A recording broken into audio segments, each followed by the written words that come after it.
Hola a todos, ¿cómo están? Mi nombre es Sebastián González, soy el Head of Venture Partnerships de Guaira para Hispanoamérica.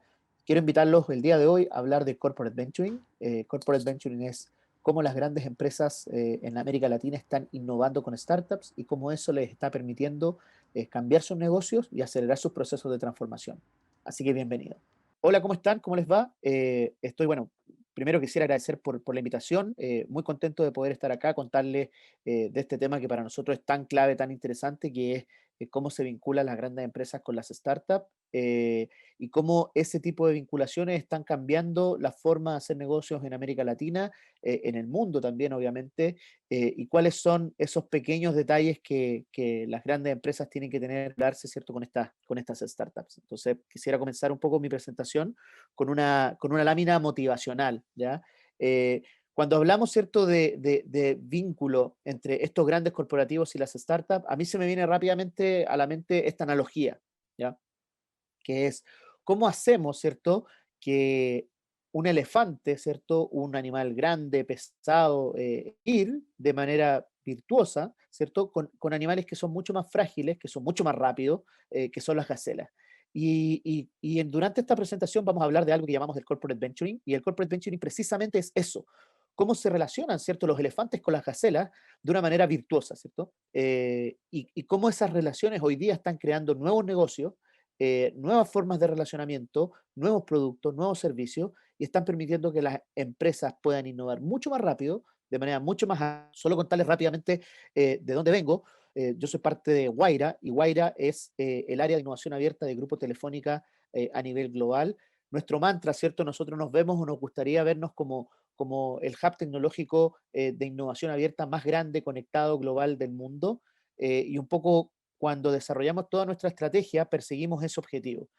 Tenemos tres áreas de vinculación con startups súper marcadas. La primera es Open Future, que es una red de hubs tipo incubadora que en el fondo permiten desarrollar el emprendimiento en etapas tempranas, o sea, un emprendimiento mucho más temprano. Guaira, que es nuestro vehículo conector entre el mundo startup, ¿cierto?, de fase un poco más madura y las oportunidades que se generan alrededor de Telefónica. Y en tercer lugar, tenemos una red de fondos de inversión que operan en varios lugares del mundo y que nos permiten acceder a oportunidades de invertir estratégicamente en startups y yo te diría que ya empresas tecnológicas, estamos hablando de tickets de 2, 3, 5 millones de dólares, o sea, empresas que ya están súper maduras y que de alguna manera su tecnología es clave para nuestro core tecnológico y de alguna manera Innovation Ventures es ese vehículo. ¿Okay? Solo contarle un poco cómo hemos actuado como Guaira. Hemos invertido en cerca de 500 startups en los últimos 6, 7 años. Con Telefónica tenemos una red de partners súper grande y hemos hecho muchas inversiones, alrededor de 170 millones de euros en los últimos años, en nuestros portafolios. Y obviamente esa inversión se ha multiplicado por casi 10 en inversiones que han hecho terceros en nuestras startups. Un resumen de cómo trabajamos desde Guaira. La primera es que hacemos un scouting permanente de startup. Como Guaira estamos siempre buscando para Telefónica y para nuestros partners startups tecnológicas que nos ayuden, ¿cierto?, a avanzar en nuevos negocios, tomar oportunidades, etcétera, etcétera. Y no solo, sino que también somos capaces de invertir en ellas. O sea, tenemos tickets de inversión de hasta 250.000 euros.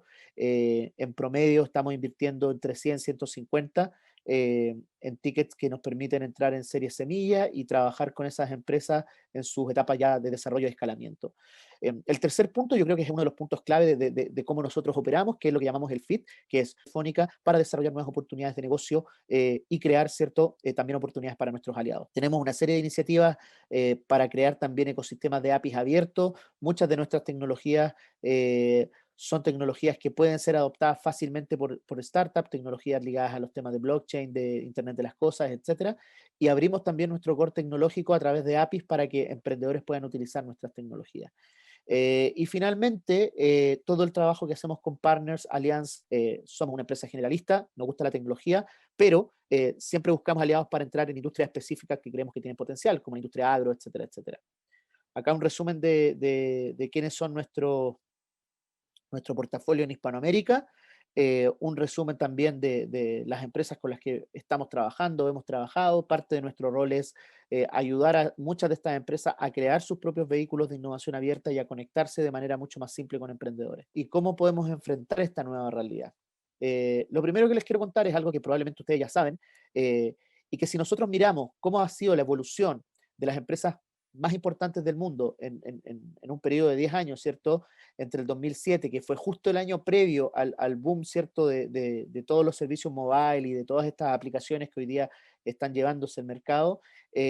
Y uno mira quiénes eran los actores más importantes, lo que veía eran empresas tradicionales ligadas al mundo, ¿cierto? Petrolero, etcétera, etcétera. Había por ahí Microsoft, que ya era un actor importante dentro de las empresas más grandes del mundo.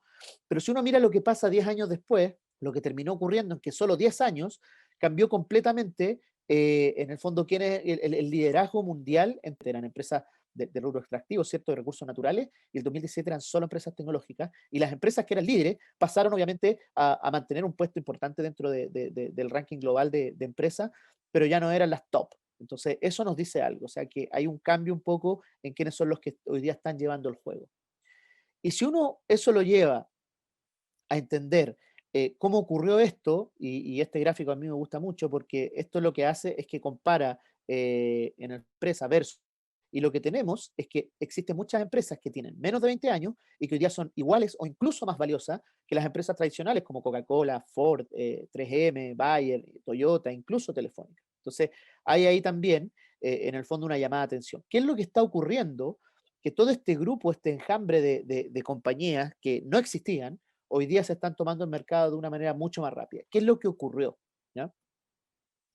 Y en el fondo la pregunta, hay un sitio web que a mí me gusta mucho que se llama CV Insight, y CV Insight te muestra quiénes son empresas o startups que están haciendo disrupción, o sea, que están modificando las reglas de ciertas industrias. Entonces, por ejemplo, me gusta mucho este tipo de mapas porque muestran un poco qué es lo que está ocurriendo en las industrias. Y si ustedes se fijan, si uno va al retail, se da cuenta que ya existe todo un ecosistema de startups que están cambiando o metiéndose muy fuerte en espacios específicos de una industria para poder modificar o mejorar.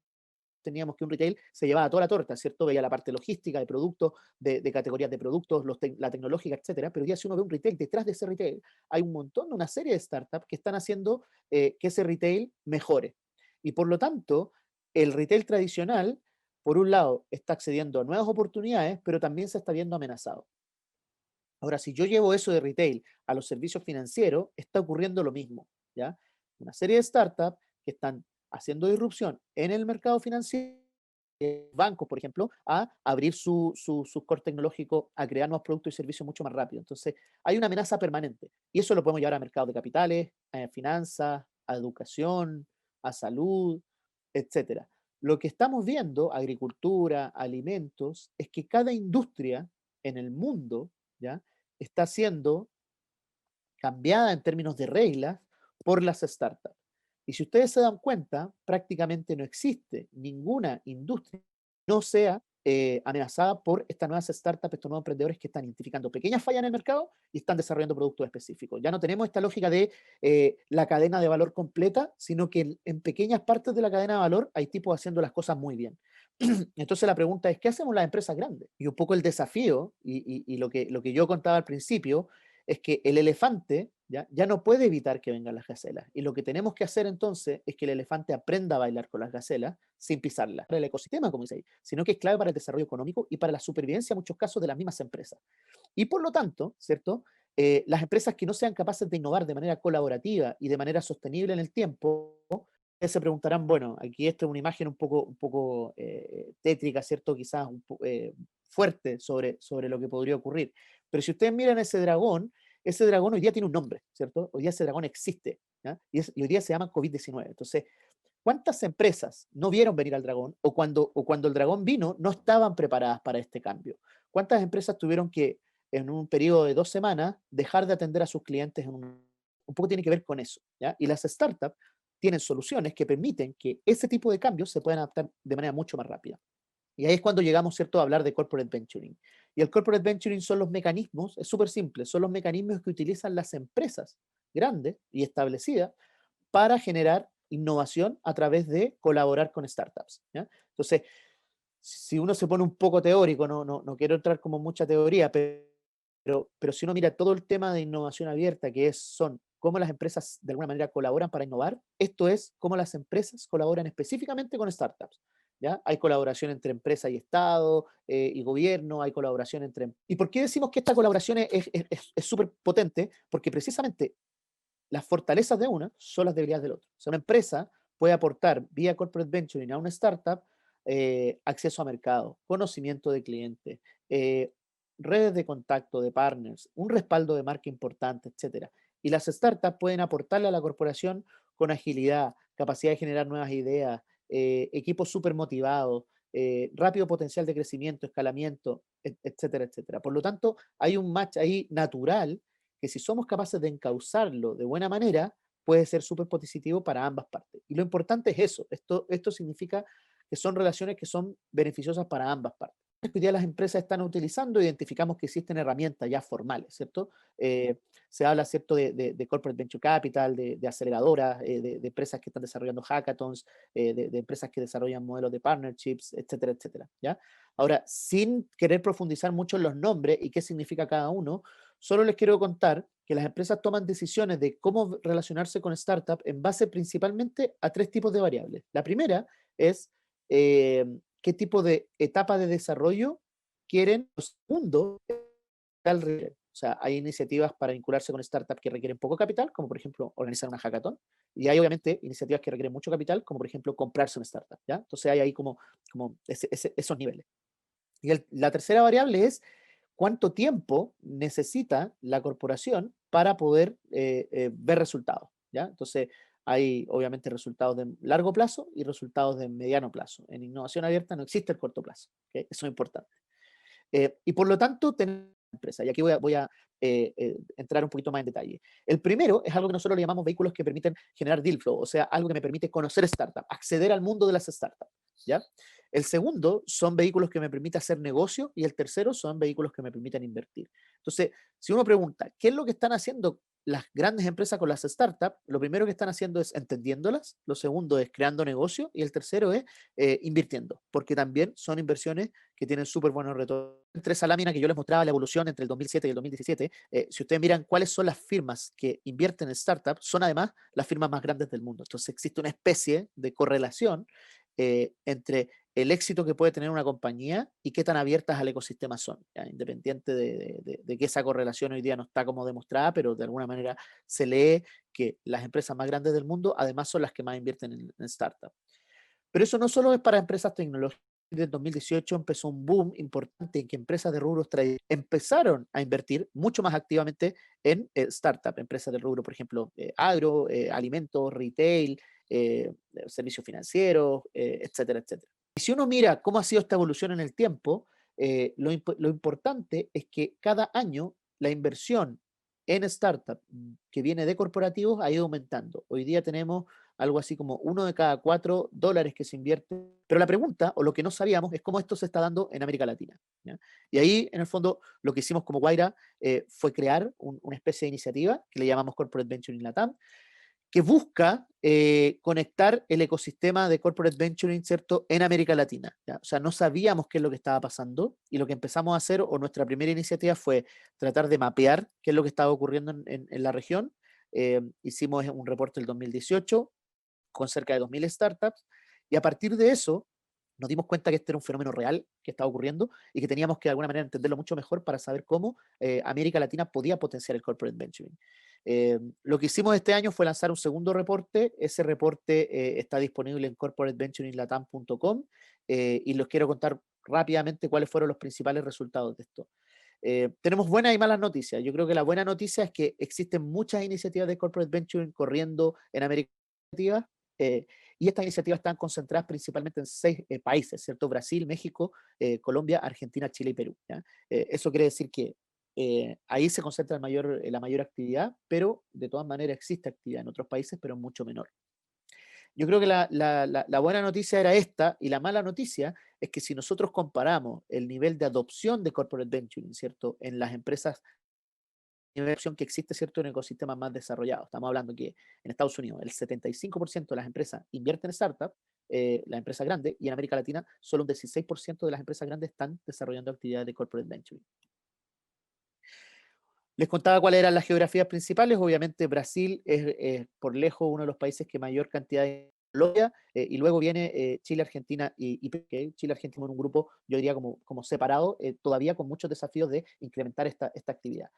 Si nosotros vemos el gráfico de la derecha, un poco lo que yo les comentaba, tenemos adopciones cerca del 75% en el Fortune 100, pero en América Latina esa adopción todavía es muy, muy baja, ¿ya?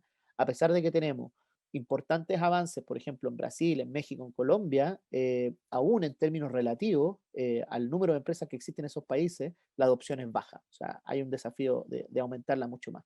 Principalmente tenemos iniciativas que son de baja vinculación o de bajo impacto, ¿cierto? Predomina mucho las hackathons, las misiones de scouting, estos desafíos de innovación abierta, pero todavía hay poca inversión, ¿cierto? Hay poco corporate venture capital y hay poca adquisición de startups. Yo creo que ahí hay un desafío grande. Y en términos de industria, si miramos acá, probablemente la industria que más tiene, pero si ustedes miran lo que está ocurriendo hacia abajo, ¿cierto? En el gráfico, se van a dar cuenta que bienes de capital, minería, retail y construcción son industrias que están creciendo y que son las industrias donde América Latina ha sido fuerte. O sea, el retail en América Latina, el tema de servicios financieros, obviamente también, pero alimentos y otros son eh, industrias que deberían estar creciendo. El financiero está llegando a un nivel de adopción importante, pero tenemos que profundizar en los sectores más tradicionales de nuestra economía. En términos de cuál es el origen de la empresa, aquí hay una noticia que quizás no es muy buena, a mi juicio, a pesar de que tenemos varias empresas multilatinas, ¿cierto?, desarrollando iniciativas de corporate venturing, todavía ese porcentaje es muy bajo, predominan iniciativas que son de origen extranjero, o sea, estamos hablando, en el caso nuestro, Telefónica es una empresa española que opera en América Latina y por lo tanto, aún Europa es un poco quien está llevando la delantera y las empresas europeas son las que más adopción de corporate venturing por ciento, también está poco distribuido, o sea, tres cuartas partes, ¿cierto?, de las empresas son o brasileras o mexicanas o colombianas, o sea, ahí hay un desafío para empresas de origen argentino, chileno y peruano, y por lo tanto creemos que hay que mejorar mucho ahí. En resumen, tenemos América Latina un fenómeno incipiente, ¿cierto? Hay cerca de 184 empresas que están desarrollando corporate venturing o que desarrollaron corporate venturing en el último año. Son las empresas obviamente de mayor tamaño las que miramos con mayor atención porque son las que presentan mayor actividad y tenemos eh, un 75% de empresas que invierten en startup en Estados Unidos, un 6% de empresas que invierten en startup en América Latina y un 16% que invierten o se relacionan de alguna manera con startups. Eh, Básicamente eso. Algunas conclusiones ya darse o de cara a trabajar mejor con emprendedores, eh, setear objetivos claros de cómo quieren establecer cierto su programa de corporate venture, que sean equipos que sean autónomos y que de alguna manera puedan tomar rápido decisiones. Pero lo importante es que quede muy claro por qué van a trabajar con emprendedores y cuál es el impacto que esperan lograr, no solo dentro de la compañía, sino que también de cara a los emprendedores. O sea, la propuesta de valor para la compañía y para los emprendedores es clara, porque eso determina la continuidad del programa. ¿Ya? Nosotros hemos visto muchos programas y no tienen continuidad, y yo creo que un poco porque ese seteo inicial es importante y la propuesta de valor hacia los emprendedores también es muy importante. Y lo segundo, yo creo que clave de todas estas cosas cuando uno se vincula con startup es entender que las startups tienen otros tiempos, ser flexible y entender también que las startups pueden ser un agente de cambio cultural dentro de las compañías y eso también quizás no se mide en términos financieros, ¿cierto? Pero es muy importante cuando uno lo que quiere hacer es ayudar a que sus colaboradores piensen de manera distinta, sean más flexibles, creen o tengan iniciativa, etcétera, etcétera. Esto en las empresas, o sea, lo más fácil esto suena como obvio, pero la forma más rápida de que haya más corporate venturing es que las empresas decidan hacer corporate venturing. Entonces, ahora la pregunta es cómo. Lo primero es que hoy día tenemos data que no teníamos antes, o sea, podemos hablar de que hay reporte y se está hablando de esto con números, o sea, ya sabemos quiénes son las empresas, qué es lo que están haciendo, etcétera, etcétera. Y eso te permite, dentro de tu compañía, mostrar que existe, en el fondo, referencia y existe información. Lo segundo es que nos enfoquemos en generar capacidades, o sea, que empresas que jamás hayan hecho rápida. ¿Y cómo se hace eso? conectándose con los que ya lo han hecho. O sea, aquí hay información de cuáles son los casos y perfectamente uno podría ir a esos casos y de alguna manera transferir esas capacidades, aprender de los errores de otros, etcétera, etcétera. O sea, ahí hay mucho, mucho aprendizaje que una empresa que jamás lo ha hecho podría en el fondo capturar.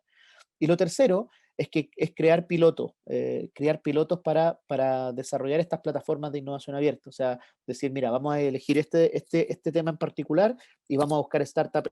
Finalmente, y quizás un poco esto es lo que queremos para redondear, eh, es que la colaboración no es algo de responsabilidad social corporativa, no es algo de marketing, es algo que es clave para la competitividad de las empresas. Entonces, trabajar con startup a esta altura yo creo que no es algo opcional, es algo que sí o sí tienen que hacer. Y las empresas que obviamente se muevan más rápido y las empresas que hoy día se mueven más rápido son las empresas que tienen mayor capacidad de colaborar con otros y en el fondo adaptarse mucho más rápido. Así que de nuevo, esto es un llamado de atención, creo, importante y que debemos tomarlo. Solo para finalizar, me encantaría que pudieran leer el trabajo que hicimos y compartir dudas, inquietudes sobre lo que hemos estado descubriendo y también compartir si hay en el fondo aprendizaje. Eso es súper importante, sobre todo en esta etapa de América Latina donde este tipo de dinámicas recién se están dando y recién se están conociendo. Eso, muchas gracias.